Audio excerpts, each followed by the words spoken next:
In the frozen heart of the Ural Mountains lies a mystery so profound that even after more than 6 decades, it continues to captivate investigators, researchers, and conspiracy theorists alike.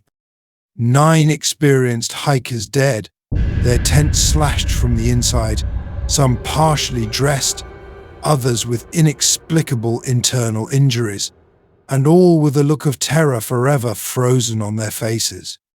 The Dyatlov Pass incident remains one of the most perplexing unsolved mysteries of the 20th century.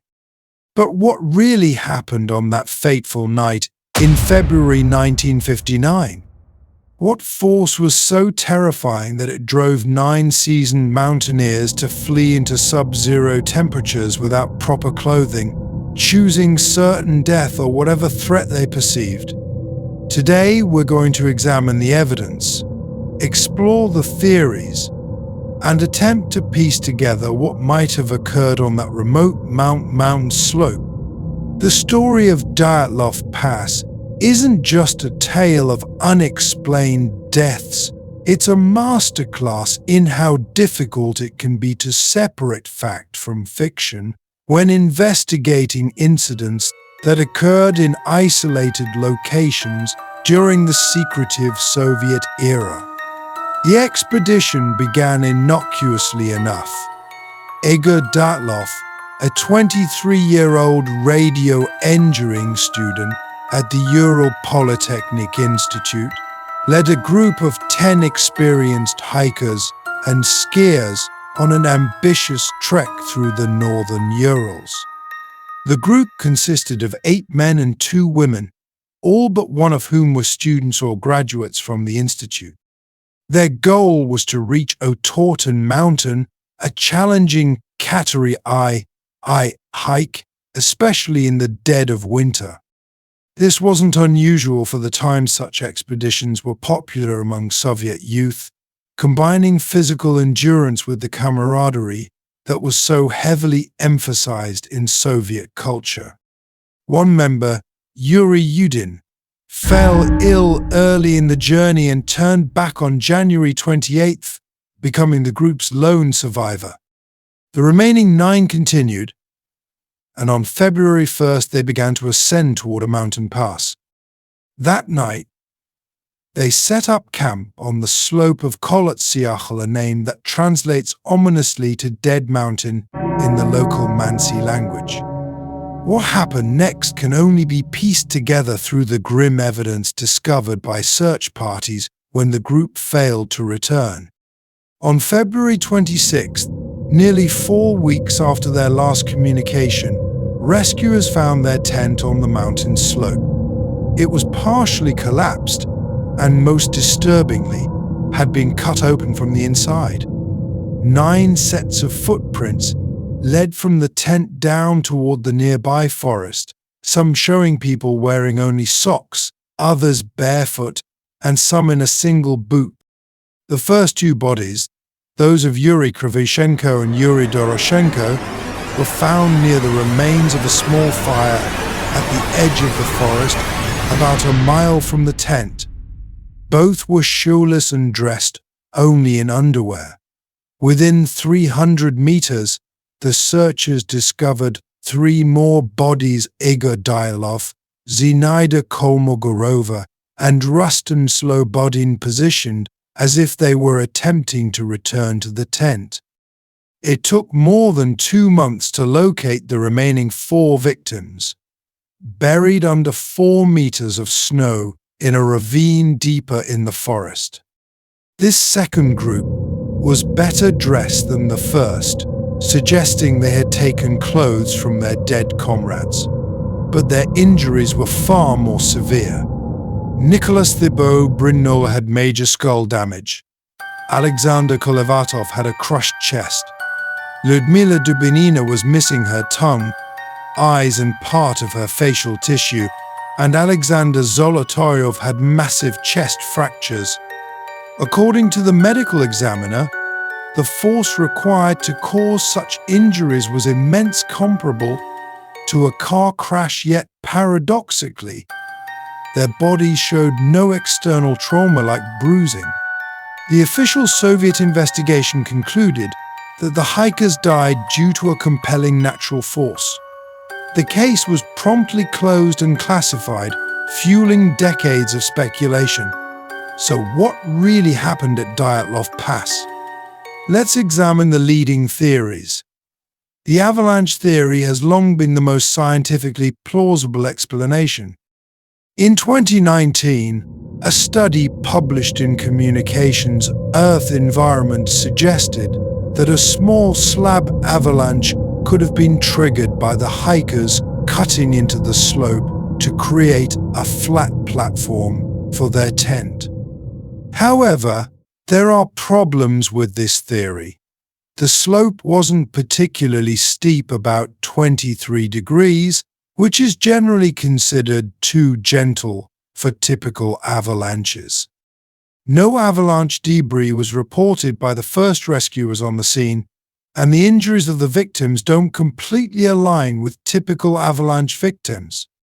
Then there's the infrasound theory. Some researchers suggest that the specific topography of Kholat Syakhl could create a phenomenon known as Kármán vortex street, producing infrasound sound waves below the range of human hearing that can cause feelings of extreme panic, irrational fear, and physical discomfort.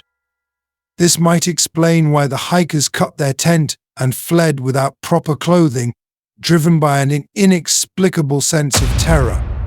Military testing presents another compelling angle. The Urals were a hotbed of Soviet military activity, and some theorize that the hikers inadvertently wandered into a weapons testing area. Perhaps they witnessed parachute mines being tested, or were exposed to chemical weapons that caused their disoriented behavior and unusual injuries. The orange-tan discoloration noted on some victims' skin and the presence of small amounts of radiation on their clothing have been cited as evidence for this theory.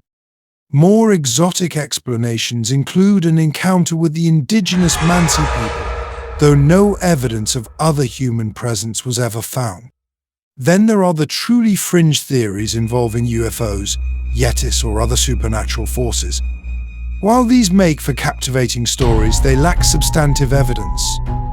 In 2019, Russian authorities reopened the investigation and concluded that an avalanche was indeed the most likely cause, with the strange injuries explained by the pressure of the snow combined with the victims falling into the ravine.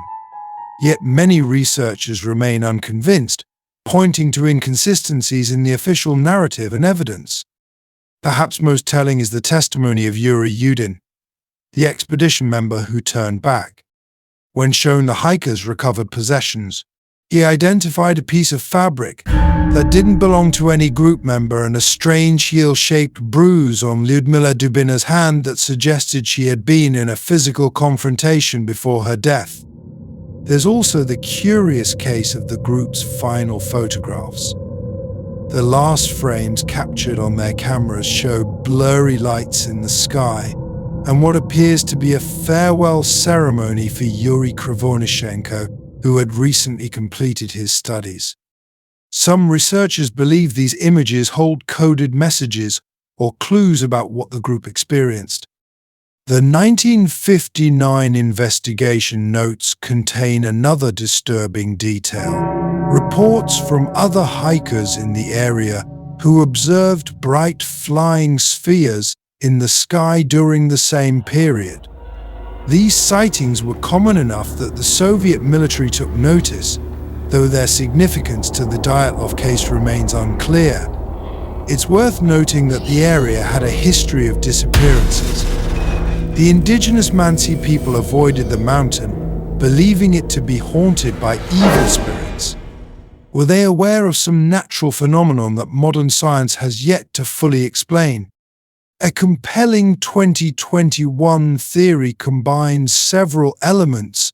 The group may have set up their tent during clear weather, but a rare atmospheric phenomenon, called katabatic wind, a dense cold air flow that rushes downslope, could have suddenly developed. These winds can reach hurricane force with little warning. Disoriented and possibly experiencing tent collapse and hypoxia from the wind conditions, the group may have cut their way out in panic, becoming separated in the darkness and disorientation. What makes the Dyatlov Pass incident so enduringly fascinating is that every theory seems to explain some elements while leaving others mysterious.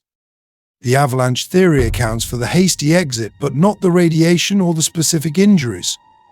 The military testing theory explains the unusual physical evidence, but not why a cover-up would continue for decades after the fall of the Soviet Union. Perhaps the truth lies in a perfect storm of natural phenomena, an unusual weather event, combined with topographical factors creating infrasound, exacerbated by the extreme cold and darkness that created a situation so terrifying that even experienced mountaineers made fatal errors in judgment. Or perhaps there are facts we still don't know, details lost to time or buried in still classified Soviet archives. What we do know is that 9 young lives ended tragically on that mountain, and the mystery of their deaths continues to resonate with us because it touches on our primordial fears, being isolated in the wilderness, facing unknown threats, and the terrifying possibility that nature or something else harbors forces beyond our understanding or control. The Dyatlov Pass incident reminds us that despite our technological advances and scientific understanding, there are still events that defy simple explanation, places where the map of human knowledge contains blank spaces marked "Here be dragons." What do you think happened at Dyatlov Pass? Could it have been something as straightforward as an avalanche in hypothermia, or do you believe there's merit to some of the more unusual theories? I'd love to hear your thoughts in the comments below. If you found this deep dive into one of history's most perplexing mysteries fascinating, please hit like and subscribe for more explorations of unsolved mysteries and historical enigmas.